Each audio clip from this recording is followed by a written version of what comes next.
नमस्कार सखीनो, आपली दुनिया चॅनेलवर आपले स्वागत आहे. आज आपण पपईपासून घरच्या घरी टुटी फ्रुटी कशी करणार आहोत ते पाहणार आहोत. बघा सखीनो, किती छान रसरशीत अशी आपली टुटी फ्रुटी घरच्या घरी तयार झालेली आहे.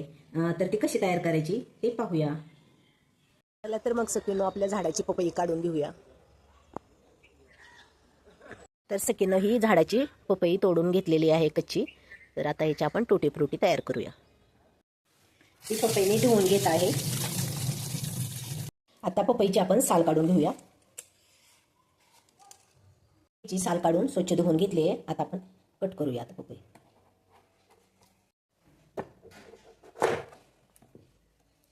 बिया सगळं काढून घेतल्यानंतर आता आपण याचे बारीक बारीक तुकडे करून घेऊ. अशा प्रकारे आपण पपईचे सर्व तुकडे करून घेतलेले आहेत आणि इथं पातेल्यामध्ये पाणी उकळलेलं आहे. तर आता आपण त्यामध्ये हे तुकडे टाकून अर्धे कच्चे होईपर्यंत शिजवून घेऊ. तुकडे आता अर्धे कच्चे शिजलेले आहेत. आपण गॅस बंद करून गरम पाण्यामध्येच थोडा वेळ ठेवूया, म्हणजे ते आणखीन थोडे मऊ होतील. गॅस बंद करायचा आणि इथं मी 1 वाटी साखर घेतलेली आहे एका पॅनमध्ये आणि त्यात थोडेसे पाणी टाकून त्याचा पाक तयार करून घेऊ. हे तुकडे चांगले नरम झालेले आहेत. आता आपण हे एका गाळणीमध्ये पाणी काढून निथळायला ठेवूया. हे बघा सखीनो, आपला पाक आता तयार झालेला आहे. आपण आता ते शिजवून ठेवलेलं फोडी त्यामध्ये टाकून घेऊ. आपले सर्व फोडी पाकामध्ये मिक्स करून झालेले आहेत.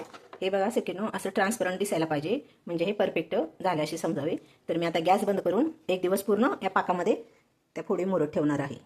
हे बघा सखीनो, रात्रभर पाकात ठेवल्यामुळं हे असे ट्रान्सपरंट होतात. आता आपण एका वाटीमध्ये काढून घेऊ. वेगवेगळ्या वाट्यांमध्ये काढल्यानंतर आपण यामध्ये रेड कलर, यामध्ये येलो कलर आणि यामध्ये ग्रीन कलर टाकून घेतलेले आहे. आता ते व्यवस्थित मिक्स करूया आणि सुकायला ठेवूया. हे बघा सखीनो, असे कलर मिक्स करून घेतले, फूड कलर टाकलेले आहेत. बघा किती छान दिसत आहे, एकदम रसरशीत घरच्या घरी तयार केलेली. तर आपण आता हे सुकवून घेऊया.